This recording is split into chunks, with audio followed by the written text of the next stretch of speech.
Magandang araw po sa inyong lahat, mga kababayan at mga mahal sa buhay, at maligayang pagbabalik sa aming channel na Kwentong Lola at Lolo. Ang aking ama ay pumunta para sa handaan ng ika-isang buwan ng aking sanggol. Sinabi ng aking biyenan na nawala ang kanyang kuwintas na nakakahalaga ng 10,000 piso at inakusahan ang aking amang magnanakaw. Agad akong tumawag sa pulis. Pagalipas ng 30 minuto, nalantad ang katotohanan at ang buong pamilya ng aking asawa ay nagkagulo. Ngayon, ikukuwento ko ang nangyari sa araw ng buwan-buwan ng aking anak na lalaki. Ang araw na iyon ay dapat sana ay isa sa pinakamasayang sandali ng aming buhay, ngunit naging isang bangungot na nakpalabo sa lahat.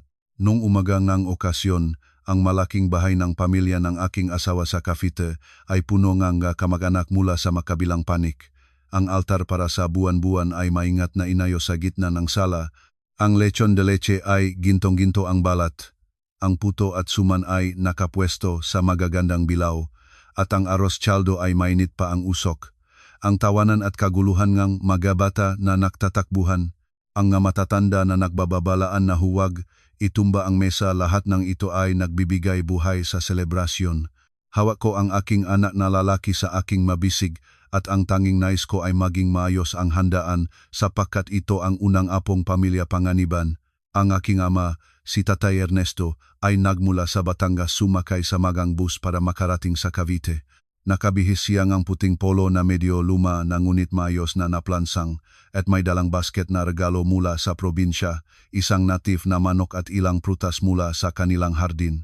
Nakita ko siya na nakatayo sa sulok ng silid. Ang kanyang mabait na mga mata ay nakatuon sa kanyang apo. Naramdaman ko ang pag-alap sa aking dibdib at halos mapaluha na ako. Si Tatay Ernesto ay tahimik na lalaki, ngumingiti lamang kapag tinanong at paminsan-minsan ay tumingin sa akin na parabang sinisigurado na ang kanyang anak na babae ay maayos ang lagay sa bahay ng asawa. Ang aking biyenan naman, si Nanay Clarita Panganiban, ay nagbihis ng matingkad na terno na dilaw at pulang bulaklak na pakakapansin-pansin. Sa kanyang lig ay ang isang gintong kuwintas na may asul na batong anting-anting. Dati niyang ipinagmamalaki na ito ay isang alahas na nakakahalaga ng 10,000 piso, regalo daw ng kanyang mamagulang. Tuwing may dumadating na bisita, hindi niya mapigilan ang sarili sa pahawak-hawak ng alahas na parabang takot siyang hindi mapansin ng iba. Habang naghahanda ang lahat para sa litratang pampamilya, biglang natahimik si Nanay Clarita. Ang kanyang kamay ay pumunta sa kanyang lig, at pagkatapos ay sumigaw siya ng napakalakas. "Naku po, nasaan na ang aking kuwintas?" Ang kanyang sigaw ay sapat para payapain ang buong silid. Ang mga bisita na nagsasaya kanina ay biglang natahimik. Si Nanay Clarita ay naghagilap ng kanyang lig. Pagkatapos ay tumingin sa akin. "Nandito pa ito kanina, ha? Hindi pa 10 minuto ang lumipas." Nakagulo ang buong silid. May naghanap sa ilalim ng sopa. May nagmasid sa paligid ng mesa ng pagkain. Kinarga ko ang sanggol sa isang tabi. Ang aking puso ay tumibok ng malakas. Pagkatapos, ang mga mata ni Nanay Clarita ay lumigit sa buong silid at tumigil sa aking ama na katatapos lang lumabas mula sa kwarto ng bisita matapos magpalit ng damit dahil mainit ang panahon. Hindi pa naiintindihan ni Tatay Ernesto ang nangyayari nang ituro na siya ni Nanay Clarita. Dito may tagalabas. Hindi siya pamilyang bahay na ito, sino pa ba kung hindi siya? Ang mga salitang iyon ay parang malamig na kutsilyo.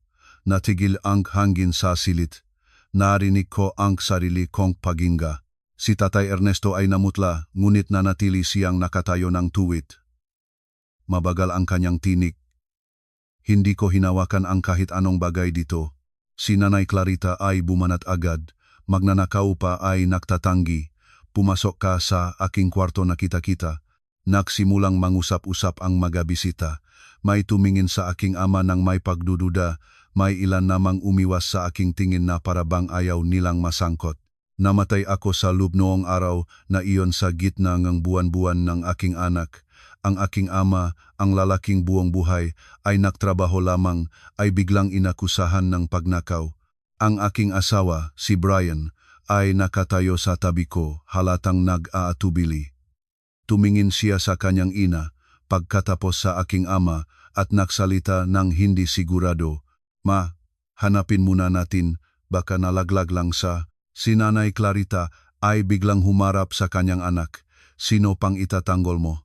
May iba pa bang hindi pamilya sa bahay na ito maliban sa kanya? Ang aking ama ay hindi nakipagtalo, ngunit nagsalita siya ang isang pangungusap mababa ngunit malinaw. Kung kailangan, hanapin ninyo ang aking katawan. Nang marinig ko iyon, parang may humigpit sa aking puso. Isang lalaking halos 60 taong gulang kailangang sabihin iyan sa harap ng maraming tao, wala nang mas masakit pa ron. Ibinaba ko ang sanggol sa duyan, humabang sa gitna ng silid, at tumingin sa aking biyanan. Nanginginig ang aking makamay, ngunit hindi ang aking tinig. Nanay, sinasabi ninyong magnanakaw si tatay ko. Kung ganun, tumawag tayo sa pulis. Gusto ko rin na malaman ang katotohanan. Nakahulo ang buong silid. May humawak sa aking kamay at bumubulong, huwag na, problema sa pamilya ito, huwag palawakin, ngunit alam ko na kung tatahimik ako ngayon, ang tatak na magnanakaw ay mananatili sa aking ama habang buhay. Tinamaan akong tingin ni Nanay Clarita. Ha? Ikaw ba ay seryoso? Tumingin ako sa kanya ng diretso.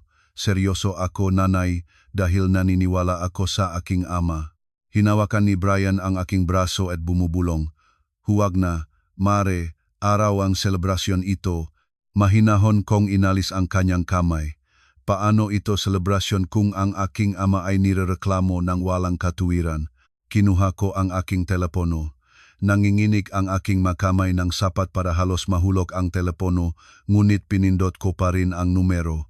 Bawat tunog ng tawag ay may katumbas na mga matang nakatutok sa akin, may iniiling ulo, may bumubuntong hininga, may tumingin sa akin na parabang sira ako ang ulo. Ang aking ama ay tumingin sa akin, ang kanyang mata ay halong pag-aalala at pagmamalaki. Hindi siya nagsalita, ngunit dahan-dahan siyang tumango na parang sinasabi niya, gawin mo ang nararapat. Nginuya ko ang aking labi at malinaw na nagsalita sa kabilang dulo ng linya. Opo, nangyari po dito sa aming bahay ang pagkawala ng alahas at may isang taong nirereklamo ng walang katuwiran. Gusto po naming humingi ng tulong ng pulis para maging malinaw ang lahat. Pagkatapos kong ibaba ang tawag, parang pumutok ang buong silid. Si Nanay Clarita ay humampas sa mesa. Talagang sira ka na ba? Araw buwan-buwan ng iyong anak, tawagin mo ang pulis. Gusto mong mapahiya ang pamilyang ito. Bago pa ako makasagot, hinarap niya ang bisita na parabang nakahanap ng kakampi. Kita ninyo, ganito ang aking manugang. Gagawin niya ito sa araw na ito. Nakatayo ako roon. Nanginginig pa rin ang aking makamay pagkatapos ng tawag ko. Ngunit pinaktibay ko ang aking sarili. Kung magpapahina ako ngayon, sila ang mananahimik at ang aking ama ang mananagot. Mahinahon akong nagsalita, isa-isang salita. Hindi ko gusto itong palakihin, nanay, ngunit kakasabi lang ninyong magnanakaw si tatay ko sa harap ng napakaraming tao, iyon ang pagpapalaki ng problema. Hindi ako. Hindi ko alam noon na ang desisyong iyon ay magbubunyag ng isang lihim na higit pa ang kakilik-kilik kaysa sa kwintas na 10,000 piso. Bago ko ipagpatuloy ang nangyari pagdating ng pulis, nais kong sabihin kung paano ako narating sa bahay na ito. Dahil para maintindihan ang lahat, kailangan munang malaman ng lahat ang simula. Ang pangalan ko ay Ana Maria Reyes. Nakilala ko ang aking asawa, si Brian Panganiban, nang magkasama kaming nagtatrabaho sa isang kumpanya sa Makati. Hindi si Brian ang mapangarap na romantiko, hindi siya marunong magsalita ng magagandang salita, ngunit siya ay mabait, matatag, at laging handang tumulong.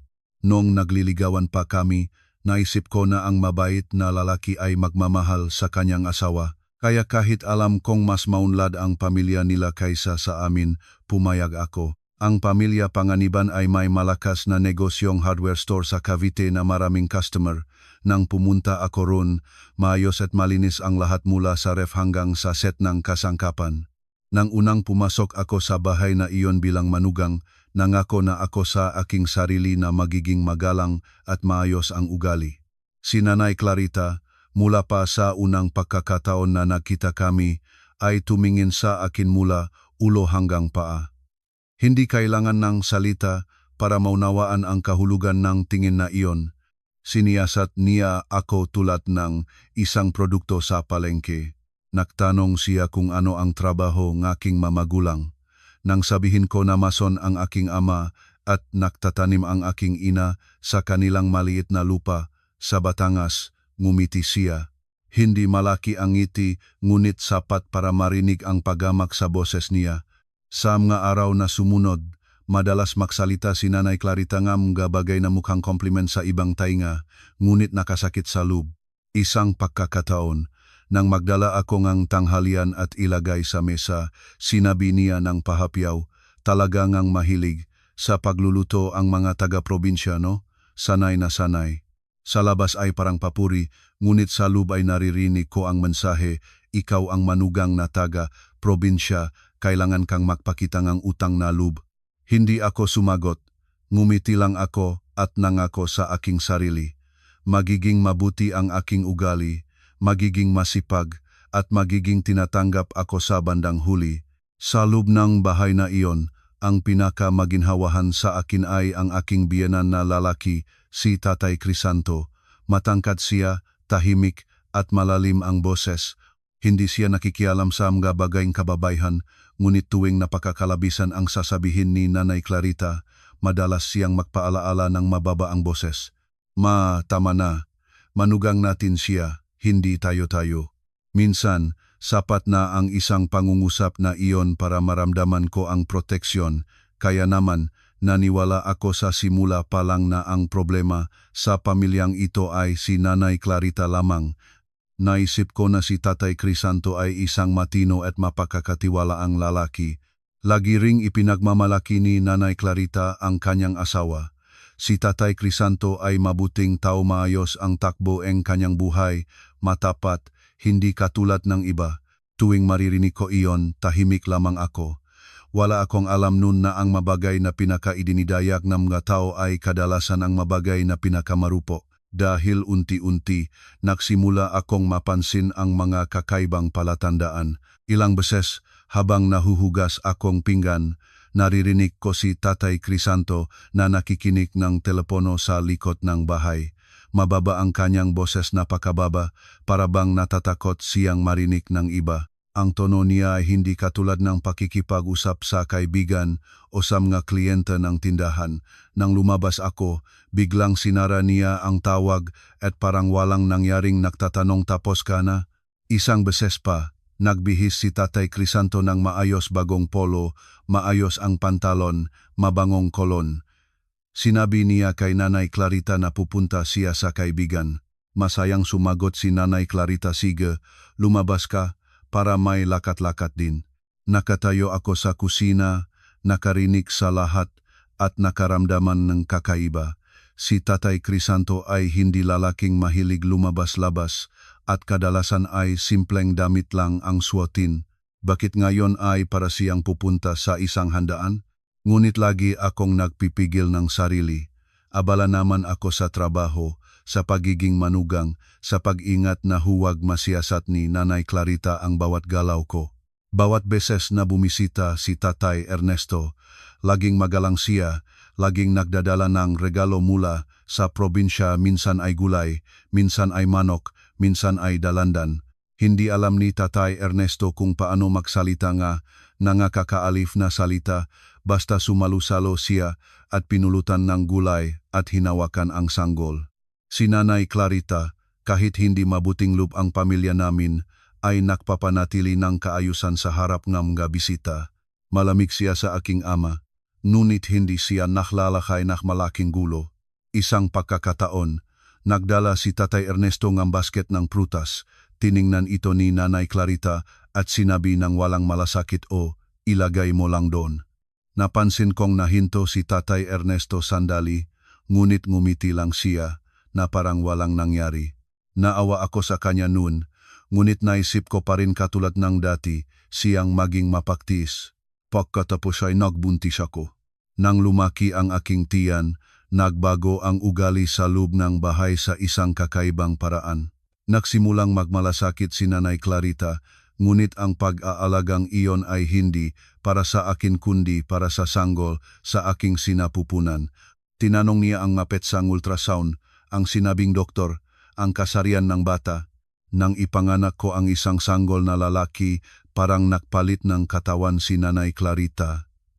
Ipinagmamalaki niya sa lahat ng kilala niya na karon na kaming ang unang apo, lalaki pa. Inihanda niya ang buwan-buwan ng maaga, nagimbita ngang maraming kamag-anak, naghanda ng malalaking putahe.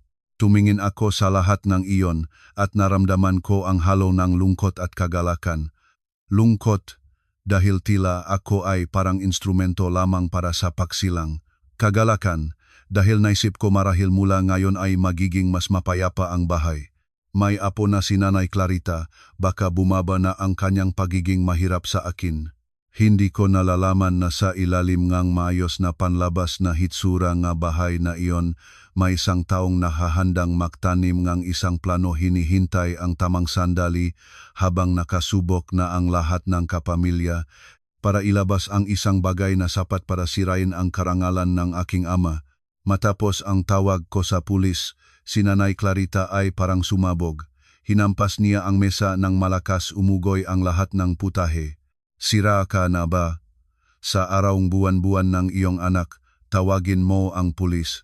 Gusto mong mapahiya ang pamilyang ito sa harap ng lahat. Bago pa ako makasagot, hinarap niya ang magabisita. Kita ninyo ito, ganito ang aking manugang. Nakatayo ako roon, nanginginig pa rin ang aking kamay matapos ang tawag, ngunit pinagkasya ko ang aking sarili. Mabagal ko itong sinabi, isa-isang salita. Hindi ko gusto itong palakihin, nanay, ngunit kakasabi lang ninyong magnanakaw si tatay ko sa harap ngang lahat iyon ang pagpapalaki ngang isang bagay. Ako, hindi. Tumingin sa akin si Nanay Clarita ng may galit. Kung hindi siya gumawa nito, bakit ka matatakot? Tumingin ako sa kanya ng diretso, hindi na umiwas. Dahil hindi siya ang gumawa nito kaya nga hindi ako natatakot. Ang salitang iyon ay nagpahirap pang tensyon sa silid. Nagsimulang mangusap-usap ang makamag-anak. May ilang umupo malapit sa pintuan at dahan-dahang nagsimulang humugot palabas. Nakita ko ang aking ama sa sulok nakatayo ng tuwid, ang kanyang mga kamay nakahiga sa kanyang mga tuhod. Ang mukha niya ay parehong malungkot at matatag. Parang pinipigilan niyang manginig sa harap ng maraming tao. Humikpit ang aking lalamunan. Lumapit ako kay Brian at mababa ang aking tinanong, kung si tatay mo ang nirereklamo, sasabihin mo rin ba iyon? Natigilan si Brian. Ang kanyang katahimikan ay mas masakit kaysa anumang salita. Parang ipinakitang katahimikang iyon na ang aking ama ay hindi kasing halagang muhang pamilya niya. Tumingin ako sa aking ama. Nagsalita si Tatay Ernesto ng may nanginginig na boses ngunit malinaw hindi iyong klaseng pakikiusap, kundi iyong klaseng lalaking nagsisikap na pangalagaan ang kanyang karangalan.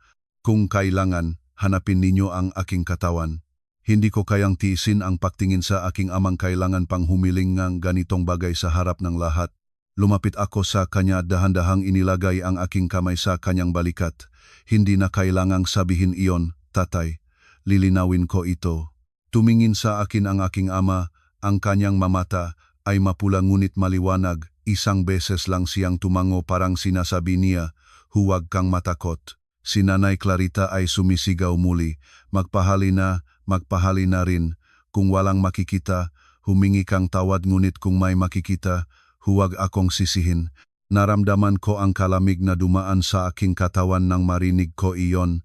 Para sa kanya, ang karangalan ng aking ama ay isang bagay na maaring igambal sa harap ng mga kamag-anak. Doon nagsalita si Tatay Crisanto sa unang pagkakataon. Nakatayo siya sa gitna ng silid. Ang kanyang boses ay malalim ngunit hindi malinaw ang kinalabasan. Huwag nang gawing maingay. Hanapin muna ng mabuti. Lumingon ako sa kanya. Hinihintay na sabihin niya ang dapat sabihin kahit na isang hindi pa sigurado ngunit nagsalita lang siyan huwag nang gawing maingay. Iyon ay parabang nais niyang pigilin ang usapin kaysa malaman ang katotohanan. Ginamit agad ni Nanay Clarita ang pagkakataon. Iyan, Sinabi rin ng aking asawa, kailangan nating pangalagaan ang ating karangalan bilang pamilya. Tumingin ako sa biyen ng lalaki at para sa unang pagkakataon sa lahat ng panahon ko sa pamilyang iyon, nakita ko siyang umiwas ng aking tingin. Pagkatapos na halos 20 minuto, dumating ang pulis, 2 opisyal na seryoso ang tinik. Biglang tumahimik ang lahat sa silid.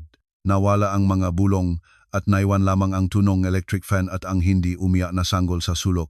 Tinanong ng pulis ang sitwasyon. Maiksi ko itong inilahat, sinabi ngang aking biyanan na nawala ang kwintas. Pagkatapos ay itinuro ang aking ama bilang suspek at nais namin na maging malinaw ang lahat para walang mapahiya ng walang dahilan. Agad na sinabat ni Nanay Clarita, ang kwintas na 10,000 piso iyon suot ko ito mula umaga. Nawala ito sa loop mismo ngang bahay. Ngayon lang ito nangyari. Humiling ang pulis na manahimik ang lahat. Pagkatapos ay hiniling nila ang pagkakasunod ng mga pangyayari para malinaw ang lahat. Naging maikting ang simot. Naroon ang lahat ang mga bisitang hindi na sumasaya, ang aming mga kamag-anak na nagtataka, ang aking amang nagsisikap na manatiling panatag. Si Brian na nakukunwaring hindi alam kung kanino dapat pumiling panig. Pagkatapos ay humingi ang pulis na tingnan ang CCTV ang bahay. Nagalit si Nanay Clarita sa simula, ngunit nang makita na nanonood ang lahat ng bisita, pumayag siya para hindi siya mukhang may tinatago. Kinuha ni Brian ang kanyang telepono at ikinonekta ito sa sistemang kamera. Nang lumabas ang footage, normal ang lahat sa sala, malinaw ang pagdating at pagalis ng mga tao. Ngunit nang dumating sa footage ng hallway malapit sa kwarto ni Nanay Clarita, biglang lumitaw ang itim na kalawang, isang bahagi na parang wala na at pagkatapos ay naging normal muli. Tinichigan, NG, pulis, angge, timestamp. Gaano katagaw ito? Nautal si Brian. Siguro. 17 minuto. 17 minuto, inulit ng opisyal. Katumbas ito ngang oras na sinabi niyong pumasok kayo sa kwarto para magpalit ng damit. Agad na sinalakay ni Nanay Clarita ang pagkakataon, lumingon sa akin ang kanyang maningning na mga mata. Ikaw ang pinakamarunong dito sa telepono. Ikaw ang nag-off ng kamera para mapangalagaan ang iyong ama. Nagulat ako sa kabastusan ng paratang. Tumingin ako sa kanya ng diretso. Hawak ko ang sanggol mula umaga hanggang ngayon. Wala akong panahon para doon. Sinabat siya ang pulis.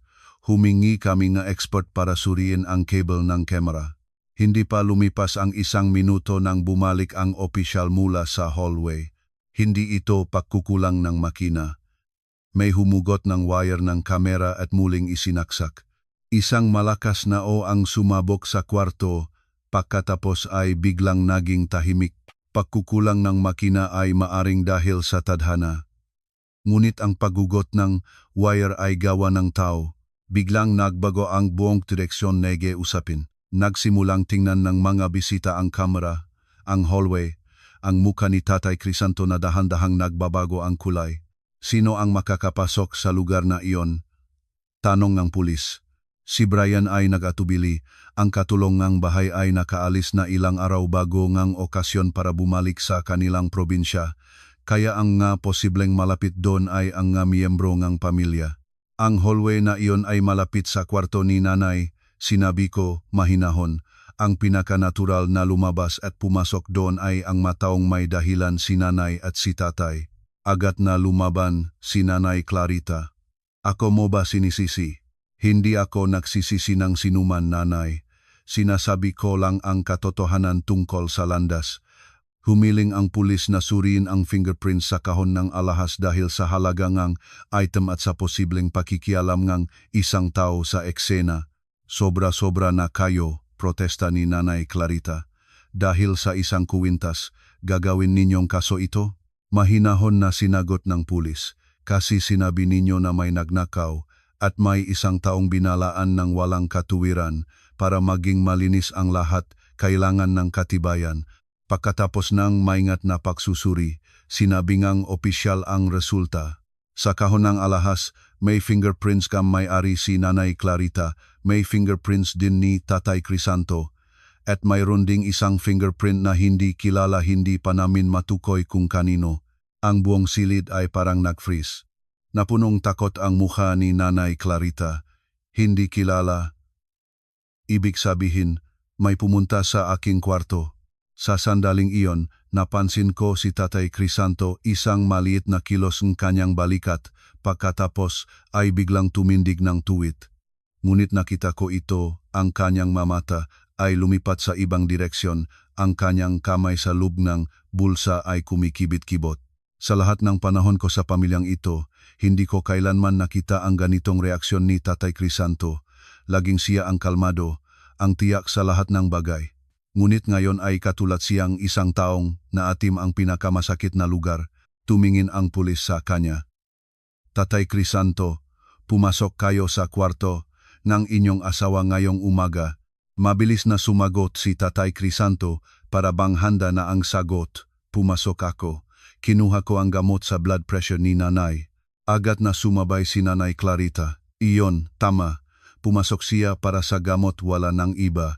Ngunit sa isip ko ay biglang lumabas ang isang detalye. Ngayong umaga, hindi ko nakitang uminom ng gamot si Tatay Crisanto.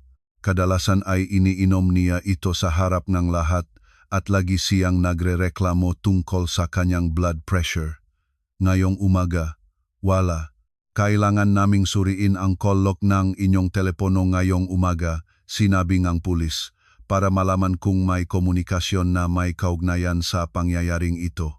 Nagmukha si Tatay Crisanto na parang may tumama sa kanya, pagkatapos ay kumuha siyang telepono at iniabot ito, ngunit ang kanyang kamay ay bahagyang nanginginig. Kinuha ni Brian ang teleponong kanyang ama at iniabot sa pulis. Suriin nila ang call log mula alas 8 hanggang alas 9 ng umaga. Ilang segundo lamang nagsalita ang opisyal.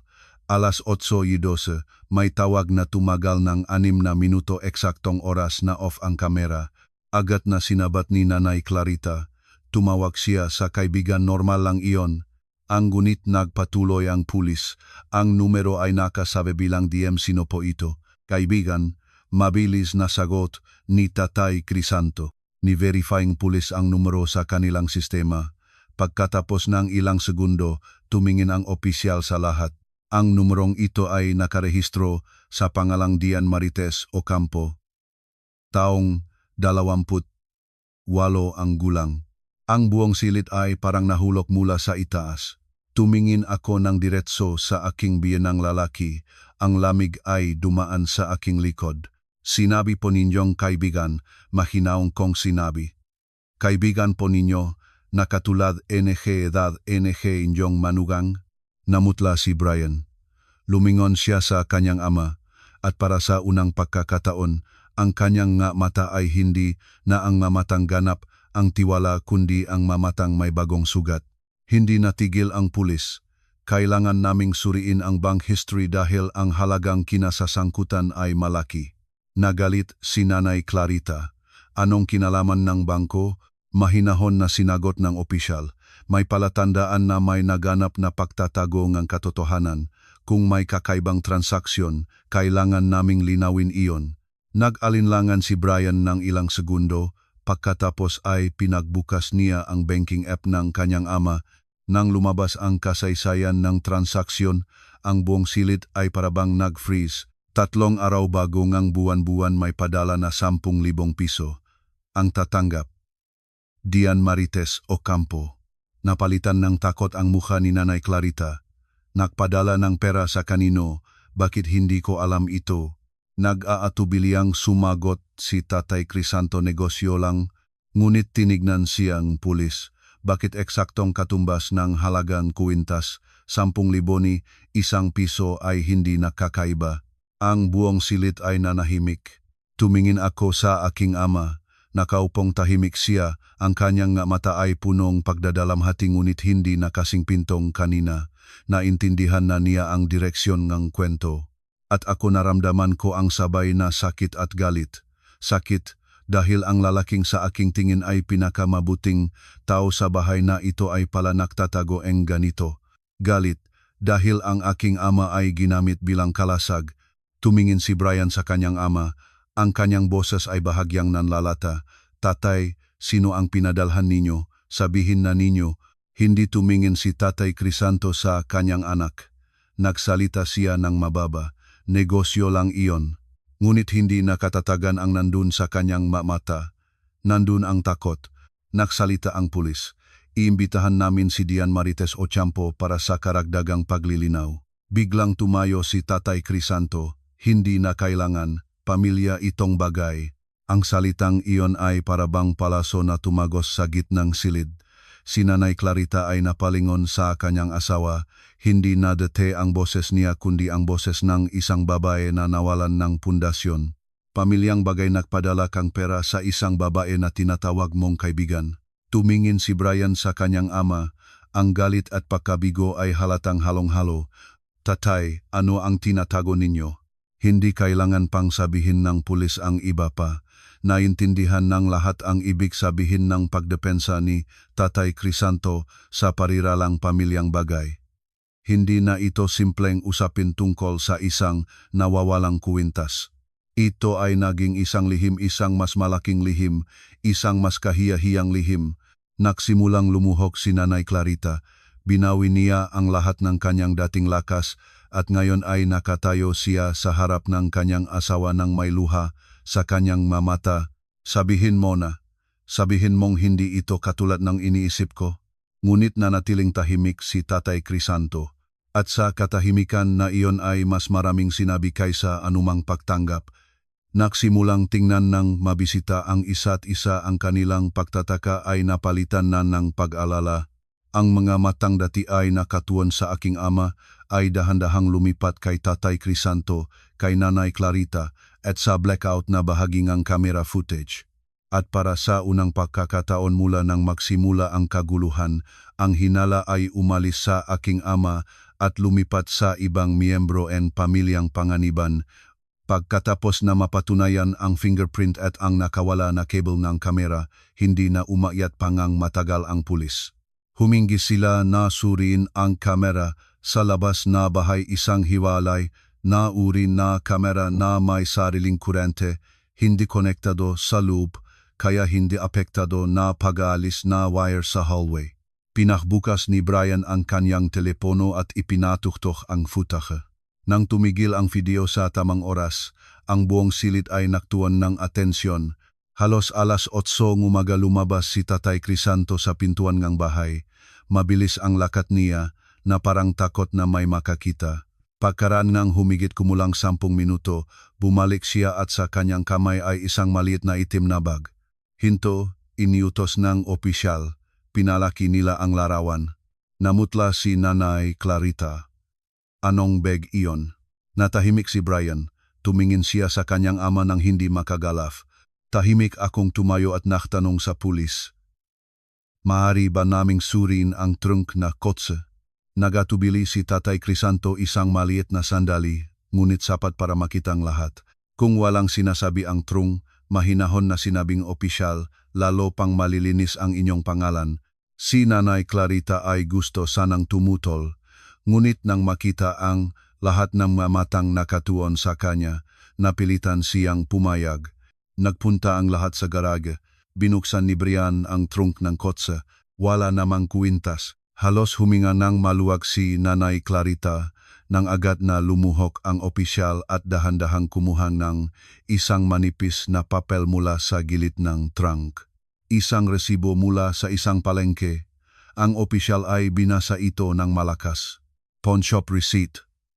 Kahapon, halaga 10,000 piso, lagdang ang prendahan, Crisanto Panganiban." Nanginig ang mga tuhod ni Nanay Clarita. Agad niyang hinawakan ang papel, tiningnan ng diretso parang gustong sirain para mawala. Pagkatapos ay lumingon siya sa kanyang asawa, ang kanyang boses ay nawalan ng lakas. "Sabihin mo na, sabihin mong may pagkakamali." Ngunit walang sinabi si Tatay Crisanto. Nakatayo siya roon, namumutla, pinupunasan ng pawis ang kanyang noo. Nagsalita ang pulis ng malinaw, hindi mabigat ang tono, ngunit matibay ang bawat salita. "Sa kasalukuyan, may sapat na dahilan para isipin na nagprenda kayo ang alahas ang inyong asawa ng lihim at nagtayo ang pandinaya para magtapon ng suspeta sa ibang tao. Hinihiling namin na makiisa kayo sa aming investigasyon at hinihiling namin na itigil ang pagbibintang sa inosenteng tao. Umiyak ako ngunit hindi dahil sa kwintas at hindi dahil ang pamilya ng aking asawa ay gumuho. Umiyak ako dahil ang aking ama ay nalinis na ang kanyang pangalan. Lumingon ako sa aking ama at hinawakan ang kanyang kamay. Patawarin mo ako, tatay. Pinahintulutan ko siyang mahirapan. Tumingin sa akin ang aking ama, ang kanyang mamata ay mapagot ngunit maliwanag, ang katotohanan ay laging lumalabas. Sa sandaling iyon, sumama ng ganap si Nanay Clarita. Hinapak niya ang dibdib ng kanyang asawa, isang malakas na hampas na narinig ng lahat. Sumigaw siya ng lumuha, ang kanyang lakas ay lahat na ay nagastos. Ibinigay mo pala ang pera sa isang babae. Isinakdal mo pa ang ama ng iyong manugang. Wala ka bang kahihiyan? Natitisot si Tatay Crisanto, ang kanyang kamay ay tumakip sa kanyang mukha, ang kanyang mga mata ay ibinaba sa sahig. Si Brian ay nakatayo sa pagitan, siya ay parehong nagagalit at nahihiya na parang ang kanyang buong mundo ay bumaksak ng sabay. At sa lahat ng iyon, alam ko ang pamilyang Panganiban ay nagbago na magpakailanman, kahit anong pagtatangkang ayusin, hindi na mababalik ang lahat sa dati. Nang maalis na ang mapulis at nakilos na ang mabisita para umuwi, ang bahay ay naging parang may patay. Si Nanay Clarita ay nagsimulang manahimik pagkatapos ng mga araw na iyon. Wala na siyang lakas para dukutin ang bawat galaw ko.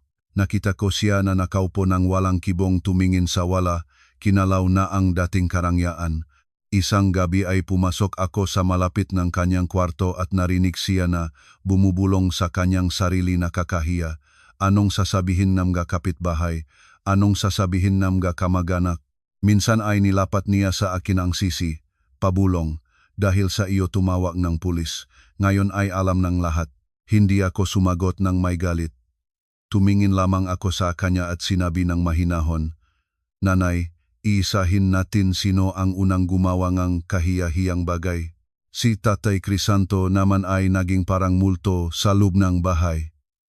Siya ay tumakas sa mga mata ng lahat kasama na ang akin at kay Brian.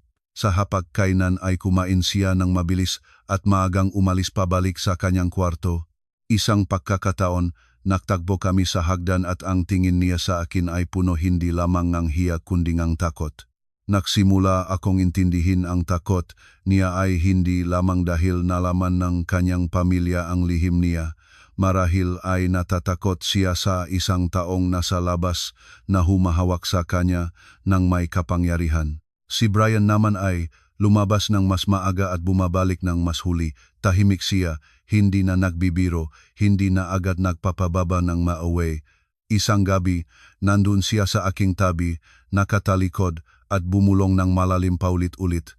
Alam ko na kinalikot nito ang kanyang puso, ang hiya ang pagiging anak ng isang lalaking nakamali ng ganito. Ang pinakamahalaga sa lahat ay ang aking ama ay nalinis na ang kanyang pangalan. Tinawagan ko siya kinabukasan ng pangyayari at muling humingi ng tawad. Huwag ka nang mag-alala, anak, ang sabi niya. Alagaan mo na ang iyong anak, lalo akong napaluha. Akala ko ay magiging maayos na ang lahat. Na ang katotohanan ay nalantad na, at ang sapat ay ang matao ay matuto mula ron. Akala ko ay tapos na ang pinakamalaking bagyo. Ngunit 3 araw pagkatapos, isang hapon habang nagayos ako ng gatas para sa sanggol, narinig ko ang postman sa pintuan. Lumabas si Brian para tanggapin at nagbalik ng may dilaw puting sobre na walang nakpadala. Sino ang nakpadala nito? Nagtatakang nagsalita si Brian. Kakaiba rin ito sa akin. Kaposin ng bahay nila ay hindi sila madalas nakakatanggap ng sulat. Pinuksan ni Brian ang sobre sa sala. Isang segundo pa lang ay namutla na ang kanyang mukha. Lumapit ako. Sa loob ng sobre ay isang tumpok ng kulay na mga larawang nakpapakita ng isang matandang lalaki at isang batang babae na nagtatayuan ng makalapit sa lobi ng isang hotel. Isang litrato ay nagpapakita pa ang kanilang pagpasok sa elevator. Ang kamay ng babae ay hawak ang kamay ng lalaki. Malinaw ang lahat sa larawang iyon. Kahit isang mabilis na tingin ay sapat na para makilala ang dalawa, si Tatay Crisanto at ang isang batang babaeng malinaw na ang Dian Marites Ocampo. Kasama sa sobra ay isang maliit na papel, nakasulat ng maingat sa ballpen. Kung ayaw ninyong lumantad ang lahat, mahanda ng 300,000 piso. Naramdaman ko ang kalamig na tumalab hanggang sa aking buto. Nang lumapit si Nanay Clarita mula sa kanyang kwarto at makita ang mga larawan, sumigaw siya at bumaksak sa upuan. Naku! Nanginginig ang kanyang makamay.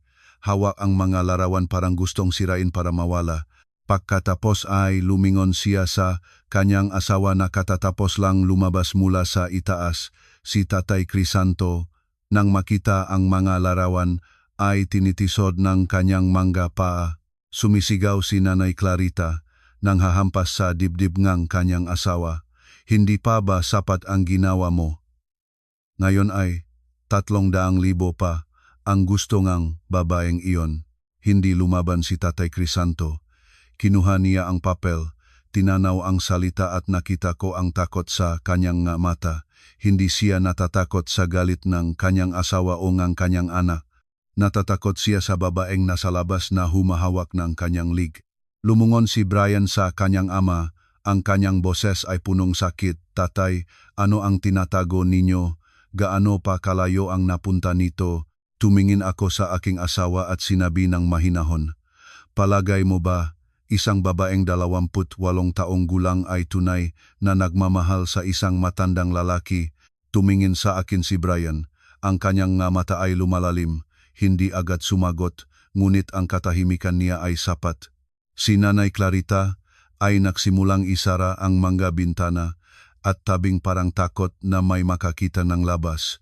Bumubulong siya ng parabang nawalan ng diwa. Kung may pamigay niya ang mga larawang iyon sa mga kakilala ko, paano na ako? Paano ko haharapin ang mga kapitbahay? Tumingin siya sa akin, ang kanyang mata ay puno ng takot at pagyusig. Ana, anong gagawin mo? Tumingin ako sa papel ng 300,000 at sa mga larawan sa mesa. Hindi ko makita si Dian bilang isang mahina at naulilang babae, tulad ng ipinipiktas ni Tatay Crisanto. Nakita ko siya bilang isang taong alam ang kanyang gagawin, naghintay ng tamang sandali para pisilin ang pamilyang panganiban sa pinakamasamang panahon. Ang bata ay posible na isang dahilan lamang, ang tunay na layunin, pera, kapangyarihan, at ang pagpilit sa pamilyang ito na magtago ang lihim niya. Tumingin ako sa aking sanggol na mahimbing na natutulog sa duyan. Puno ang aking puso ang isang nakakagulat na kalooban. Alam ko na ang laban ay hindi na lamang tungkol sa kuwintas. Ito ay tungkol sa kung sino ang sapat na malinaw ang pag-iisip para hindi madala sa putik ng kapwa.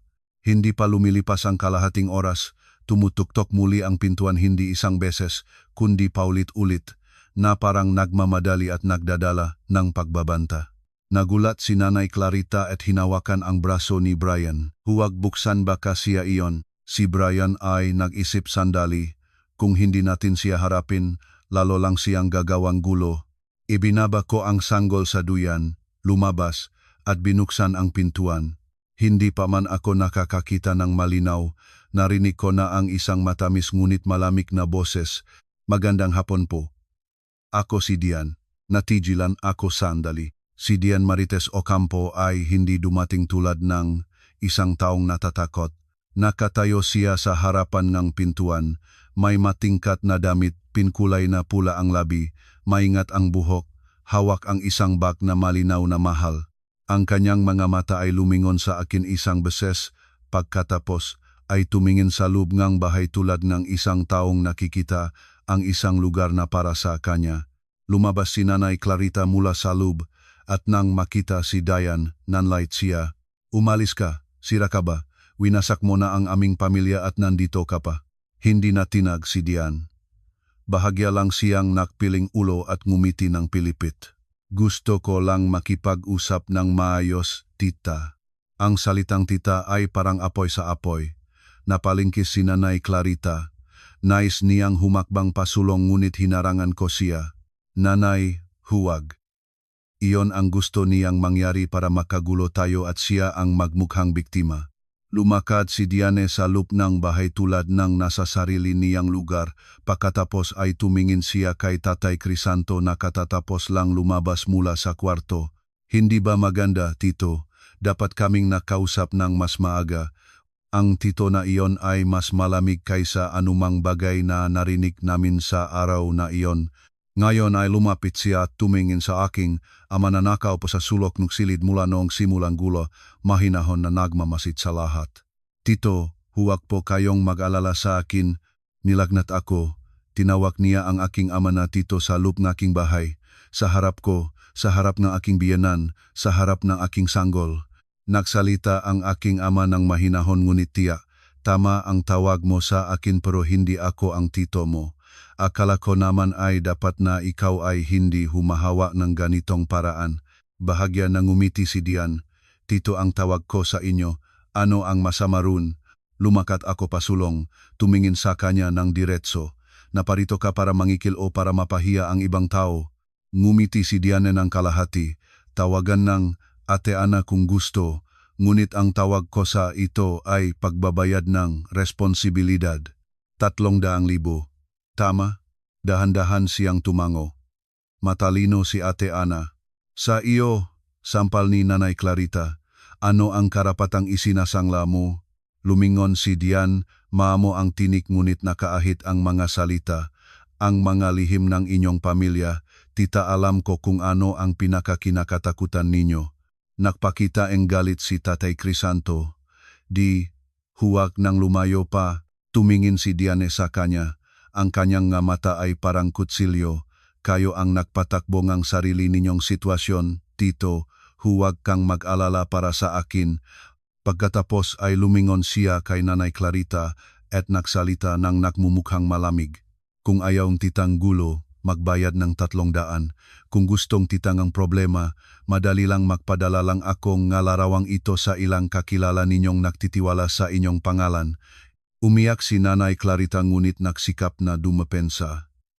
Ano ang karapatang isinasangla mo? Wala kang karapatang iyon, lumingon si Dian. Ang isinasangla ko ay ang inyong kinatatakutang mapahiya sa harap ng inyong makakilala. Biglang nagsalita si Tatay Crisanto. Di, tama na, ano ba talaga ang gusto mo? Huwag mong isangkot ang iba. Tumingin sa kanya si Diane. Ang kanyang nga mata ay puno ng pakutya. Sabihin mo sa akin, Tito Crisanto, kung hindi kita gusto, bakit ka nakpadala ng pera sa akin? Walang masagot si Tatay Crisanto. Nagsalita si Brian, nanginginig ang kanyang boses. Siya lang ba ang kasangkot o ikaw pa? Tumingin sa kanya si Dian ng hindi nagbabagong mukha. Ang tanong mo ay dapat sa iyong ama, Brian. Nilapitan ko si Dian, tumingin sa kanya ng diretso. Kung talagang kailangan mong mangekwenta ng iyong maginawa, may tamang lugar para doon at hindi ito ang aming sala. Biglang nagbago ang mukha ni Dian. Para sa unang pagkakataon, nakita ko ang pagkabigo sa likod ng kanyang kumpiyansa. Ano ang ibig mong sabihin, ate? Mabagal ko itong sinabi, isa-isang salita. Ang ibig kong sabihin ay alam ko na ang lahat ang iyong koneksyon sa kamera, ang iyong plano bago pa man ang buwan-buwan, ang iyong pakikialam sa pawn shop. Pumasok ka sa aming bahay para mangikil. Iyon ay isang krimen. Iniabot ko ang aking telepono, may nakalayo na sa labas ng aming pintuan ang akon nagsimulang ay player sang recorded na usapan. Ang boses ni Dian ay malinaw na nagsasalita. Wala akong bata, Tito. Kailangan ko lang ng pera. Kung ibibigay mo, manahimik na ako. Ang silit ay naging parang napuno ng hangin na punong kuryente. Sumigaw si Nanay Clarita. Niloko mo kami. Wala kang bata. Bumaksa ang kumpiyansa ni Dian. Hinahangat niyang makuha ang aking telepono. Inalis ko ang aking kamay, malinaw ang aking tono. Hindi, ginawa mo ang sarili mong pahayag. Tumingin ako sa kanya ng may pagkagulat na kalmado. Planong reklamo ang bata para makuha ang pera at nang hindi iyon sapat, pumunta ka rito para maghintay ng mas malaki pang bayad. Iyon ang nangyari. Naiyak si Tatay Crisanto. Di, paano mo nagawa ito? Tumingin sa kanya si Dian ng may galit. Kayo ang nagsimulang lahat nito, Tito, huwag kayong magtaka.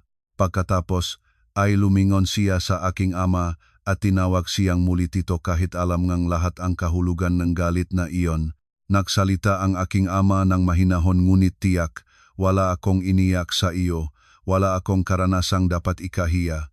Ang iyong maginawa ay ang iyong maginawa at sa katapusan, ang katotohanan ay palaging mas malakas kaysa anumang plano. Tumingin sa kanya si Dian ng may katabaan, ngunit ang lakingang bato ay hindi na katulad ng kanina. Iniabot ko ang telepono ko para tumawag ulit sa pulis. Ngayon, hindi na nanginginig ang aking kamay. Nang bumalik ang pulis, malinaw kong ipinaliwanag ang lahat, ang pangongikil, ang pagtamper ng kamera, ang pagsasangkalan ng aking ama ng walang katuwiran, ang recording. Lumapit si Nanay Clarita sa akin, hinawakan ang aking braso. Ana, huwag nang palawakin ito, nakakahiya na. Tumingin ako sa kanya ng matagal. Hindi ko na nakita ang mapaghamak na babae na itinuro ang kanyang kamay sa aking ama. Nakita ko isang matandang babae na natatakot na mawala ang lahat ng itinaas niya sa buong buhay niya. Mahinahon ko siyang sinagot, Nanay, natanong ko kayo, nahihiya kayo dahil alam ng tao ang nangyari o nahihiya kayo dahil sa katotohanan? Hindi siya nakasamot. Nagpatuloy ako, maari ko kayong patawarin ng isang beses para sa sinabi ninyo sa aking ama ng walang katotohanan, ngunit hindi ko maaring payagan ang isang taong mangikil at gumawang ganun. Si Diane ay inimbitahan ng pulis para pumunta sa precinct para sa karagdagang pagtatanong. Bago siya lumabas, lumingon siya sa akin, ang kanyang nga mata ay hindi na punong dating kumpiyansa, ngunit nagsisikap pa rin siyang magmukhang matatag. Huwag kang masayang masyado, ate. Mahabang panahon pa ang mundo. Tumingin ako sa kanya ng mahinahon. Kaya nga mas maaga dapat nating linisin ang mga dapat linawin. Isinara ang pinto. Ngayon, ang pagkasarang pinto ay may kaibang tunog kaysa lahat ng dati. Hindi ito ang tunong gulo kundi ang tunong isang bagay na wakas na. Si Tatay Crisanto pagkatapos ay kailangang makipag-usap ng hiwalay sa pulis tungkol sa kanyang ginawa, ang paggamit ng alahas ng kanyang asawa ng walang pahintulot at ang pagdaya para itapon ang suspetsa sa ibang tao. Sinabi ngang pulis na kung ang pamilya ay magbabawi ngang formal na reklamo, maaring gawing mas magaan ang kaso, ngunit ang lahat ng nangyari ay nakarecord na. Nakita ko siya ron nakaupo sa harap ng papel, ang kanyang likod ay mas yumuko kaysa mga nakaraang araw. Hindi ako natuwa sa pagtingin na iyon, nalungkot lang ako. Isang lalaking dating tinanaw ng lahat bilang matibay na haliginang pamilya ngayon ay nakaupo bilang isang taong kailangang sagutin ang kanyang mga ginawa. Si Nanay Clarita ay hindi na sumisiga, nanatili siyang nakaupo, lumalahat ang luha sa kanyang pisngi ng tahimik. Bumubulong siya sa kanyang sarili, pinalaki ko siya ng maraming taon at ito ang aking kapalit. Lumapit sa akin si Brian, ang kanyang boses ay paos na. Ana, patawarin mo ako. Pinahintulutan kong mapahiya ang iyong ama. Tumingin ako sa aking asawa, wala na akong lakas para magtampo at hindi na rin ako umiyak. Isang bagay lamang ang sinabi ko, ang pahinging tawad ay hindi nagbabago nga alaala. Ito ay tiket lamang para malaman mo kung saan ka dapat pumunta mula ngayon. Tumango siya, ang kanyang mga mata ay para sa unang pagkakataon ay hindi na umiwas sa akin. Isinabay ko ang aking ama pabalik sa harapan ng bahay. Hinawakan ko ang kanyang bag, parang ibinalik ko sa kanya ang isang bagay na hindi kailanman dapat na tinanggal sa kanya, ang dangal. Lumakat ng dahan-dahan ang aking ama, mas mabigat ang kanyang hakbang kaysa dati. Sa pintuan ng bakuran, lumingon siya sa akin at nagsalita ng mahina. Sige na anak. Bumalik ka na sa loob. Pangalagaan mo ang iyong pamilya. Tumingin ako sa kanya. Puno ngang damdamin ang aking puso, ngunit malinaw ko itong sinabi. Ang pamilya ay dapat na lugar kung saan ang bawat miyembro ay nirerespeto, hindi isang lugar kung saan ang isang tao ay kailangang lumunok ng kahiya-hiya. Bago tuluyang umalis, lumingon ako sa buong pamilyang nakatayo sa sala at nagsalita hindi ng may galit, kundi ng may pagod na katotohanan. Kung nais ninyong manatili ako rito, May 3 bagay na kailangan. Ang nanay ay dapat humingi ngang paumanhin sa aking ama sa harap ngang pamilya sa susunod na maayos na okasyon. Ang tatay ay dapat sumulat ng pangako na hindi na makikipag-ugnayan sa taong iyon at kusang loob na harapin ang lahat ng kanyang pananagutan. At si Brian ay kailangang ayusin ang aming pinansyal para sa kinabukasan ng aming anak. Kung hindi kaya ng sinuman sa inyong gawin ang alinman sa ito, dala ko ang aking anak at maninirahan ng hiwalay, wala na akong ibang sasabihin. Walang sumasalungat, binuhat ng aking ama ang kanyang apo ang batang natutulog ng mahinahon sa kanyang bisik. Walang alam sa lahat ng nangyari ngayong araw na iyon, nagsalita siya ng mahina, para sa sarili niyang kaginhawahan. Mahirap ang lolo mo ngunit hindi magnanakaw ang lolo mo. Naluha ako nang marinig iyon. Hindi iyon para patunayan ang anumang bagay sa sinuman. Iyon ay isang salitangang isang lalaking napakaraming beses na pinagdusahan ang pagtatanong sa kanyang sariling halaga at ngayon ay nagsasalita ng tuwid. Sa aming paglalakad paalis, naisip ko ang isang bagay na malinaw ngayon sa akin kaysa kailanman. May mga bagay na itinuturing ng mga tao na pinakamahalaga tulad ng isang gintong kuwintas, tulad ng karangalan sa harap ng mga kakilala. Ngunit sa katapusan, ang pinakadapat na pangalagaan ay ang dangal ng taong nagbigay sa iyong buhay at ang paraan kung saan mo haharapin ang iyong sariling anak sa hinaharap. Nakatayo ako sa harapan ng bahay ng pamilyang panganiban isang huling beses sa araw na iyon hawak ang aking sanggol, at ang aking puso ay hindi na nanginginig. Nagsalita ako ng hindi napakalakas, ngunit sapat para marinig ng lahat. Ang kuwintas na 10,000 piso ay maring ay prenda, ngunit ang karangalan ng aking ama wala sa inyo ang may karapatang ibenta iyon para sa anumang bagay, at mula sa sandaling iyon, alam ko na ang landas na aking pinili. Hindi ito ang madaling landas ngunit ito ang landas na maari ko panglakat nang nakatayo ang aking ulo. Maraming salamat sa inyong pakikinig. Kung mayroon kayong kwento na nais ibahagi, maari kayong mag-iwan ng komento.